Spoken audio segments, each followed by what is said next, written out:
Assalamualaikum warahmatullahi wabarakatuh. So, I'm going to teach you about the interpolations. Okay. So in this chapter, so there are three methods. Okay. So which are the Lagrange interpolation, Newton divided difference, and also the piecewise polynomial approximation. So in this video, I will only cover the Newton divided difference. Okay, let's move on. Okay, for this, I can say a short video. I will explain to you the summary about these chapters. Okay, about the Newton divided difference. So, however, all of you need to go to the each videos that I list here. So you need to watch from 1 to 9. Okay, don't worry because this is a short video. Okay, maybe around 8 to 10 minutes only per video. Okay, so I list down the video from the very beginning for the theory and also until the general order. Okay, so you can pause this video and then watch the video that I have listed here, and then you can continue after this. Okay. Okay, basically the Newton divided difference is actually is a very simple. Okay, so it just use a I can say equations. So where the equation is from the um, gradient. Okay, so there are I can say three equations. So the first equation actually is the value of y or fx.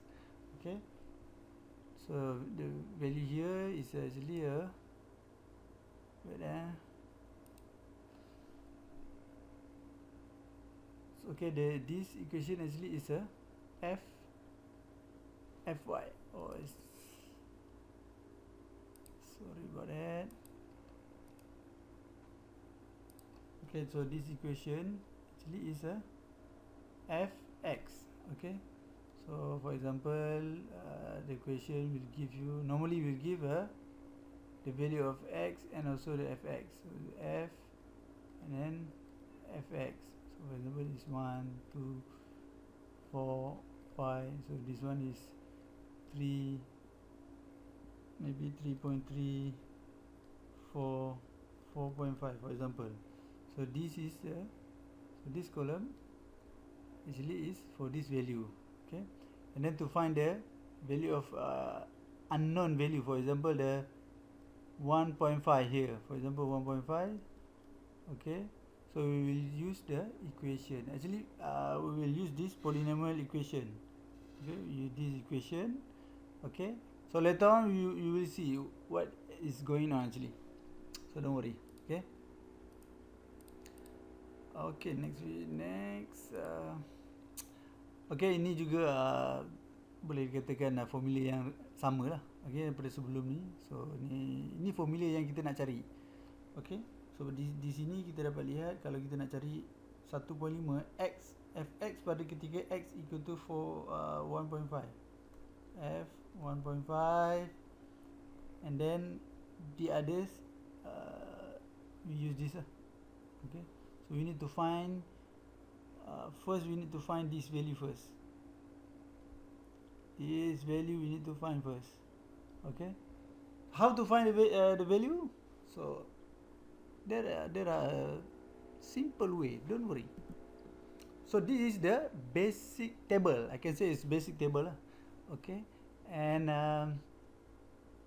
it depend on the value, how many value. Okay, ataupun dia boleh katakan berapa banyak data yang diberikan lah. Kalau macam ni dia ada 5 data, 1, 2, 3, 4, 5 so 0 sampai 4 dia ada 5 lah. So ada x 0 nanti x 4. Okay, so actually this column adalah data yang diberi. Okay, ini adalah data yang diberi lah. So kita nak cari nilai 1.5 di sini, somewhere here. Okay, so apa yang kita perlu cari? Kita perlu cari value f ini, f0 ni. Okay, so kita nampak ni f0 yang setiap atas ni lah. Okey, sehingga daripada sini sampai ke sini kita perlu cari. So bagaimana nak cari equation yang seterusnya ni? So kita perlu step yang pertama. Okey, step yang pertama, kalau kita dapat lihat di bahagian yang frame yang kosong ni ataupun frame yang kolom yang kosong ni. Okey, kolom yang kosong dia adalah value of fx yang telah diberikan. Okey. So itulah, for example ni fx0, fx1, fx2, fx3 dan fx4. So saya percaya dalam video pun telah dijelaskan. So bagaimana nak cari value di sini? So untuk mencari value di sini, kita memerlukan dua data. Okey. So data x dengan data fx. So data inilah. So kalau kita tengok equation di bawah ni, so dia kata sini f untuk kolom kosong f1 tolak f0. So ini yang bawah ni 1 tolak atas yang kosong. Okey. Ataupun bawah tolak atas, yang ni pun sama bahagi bawah tolak atas. So untuk dapatkan value yang sini. Okey.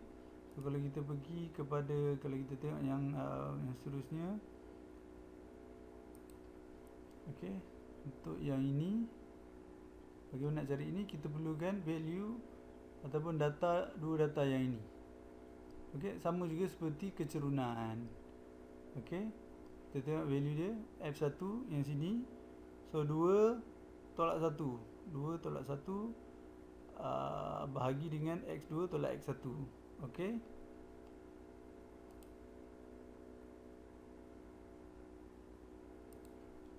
So begitu juga yang belah sini lah. Okay, dia perlukan data yang seterusnya. Okey. Dia perlu dua data. Okey.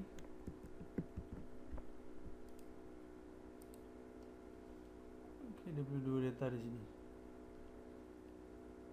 Okey, kalau kita tengok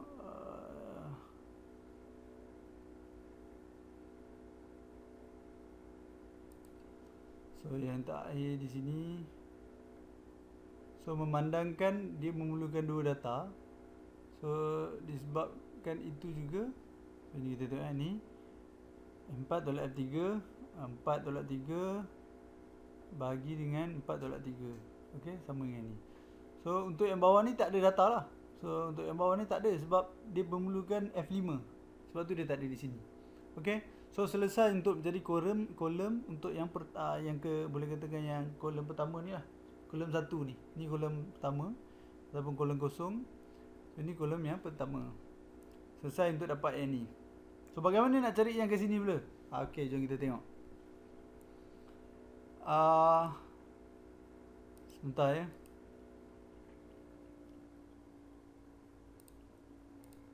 Okey, bagaimana nak mencari nilai di sini? Apa yang kita perlukan adalah ini yang kita nak cari. So kita perlukan yang sebelah dia, bersebelahan dia.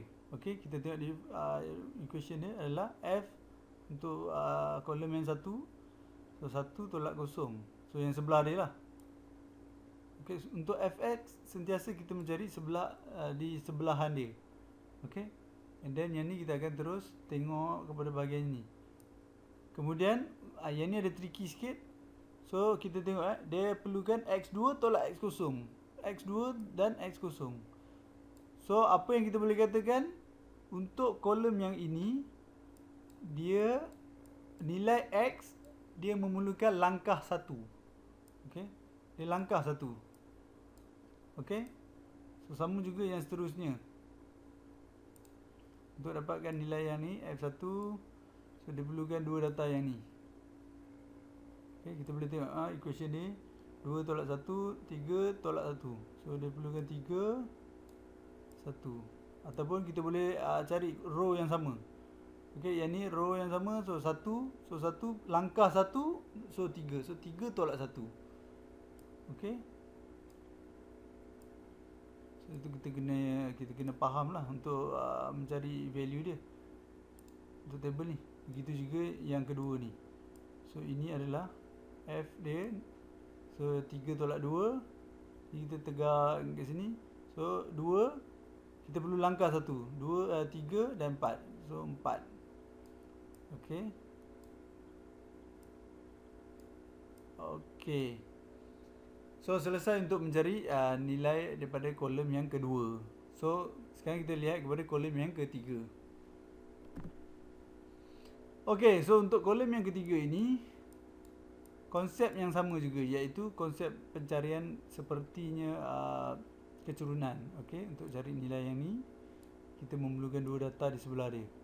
Okey, ni di mana F1 tolak F0. Okey, kemudian yang bahagian ni kita terus untuk pergi ke X. So kita nak X. So untuk bahagian ni kita perlu langkah 2. Okey, 1, 2. So yang ketiga ni adalah yang data yang kita nak. Okey, so 3 tolak 0.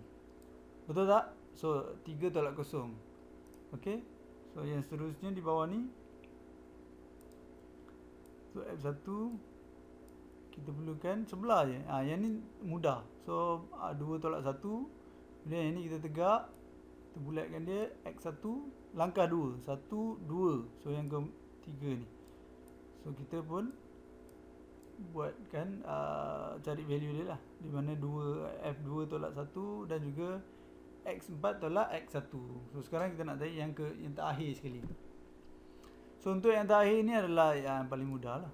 Mungkin di mana F ataupun Fx untuk row yang ketiga sama.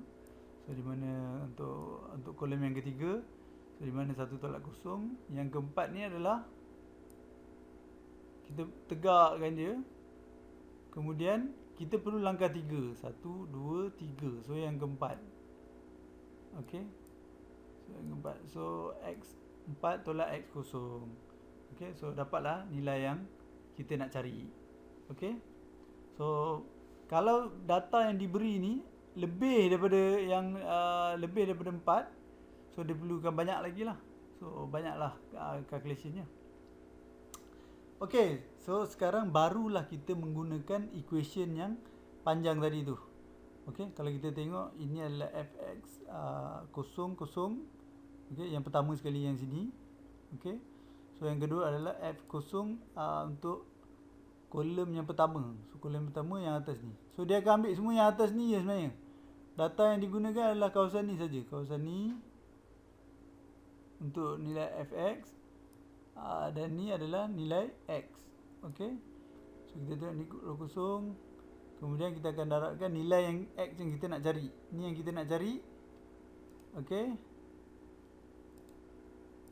Nilai yang kita nak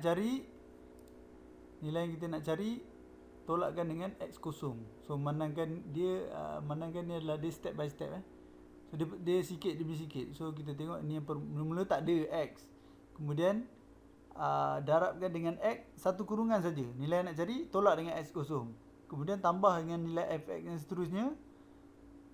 Kita ada 2 kurungan. So X yang kita nak cari tolak X0. Kemudian darabkan dengan X yang kita nak cari tolak dengan X1. So tambah dengan yang Fx yang ketiga atau yang di sini. Kemudian dia akan jadi 3x. So X yang kita nak cari tolak X0. X yang kita nak cari tolak X1. Darabkan dengan X yang kita nak cari tolak dengan X2. Begitu yang seterusnya. Sampailah selesai di bahagian sini. Okey. Bahagian sini kita perlu ada 4 kurungan lah. Okey. X yang kita nak cari tolak X0. X yang kita nak cari tolak X1. X yang kita nak cari tolak X2. X yang kita nak cari tolak X3. So nilai yang kita nak cari itu tak kira di mana pun. Di sini boleh.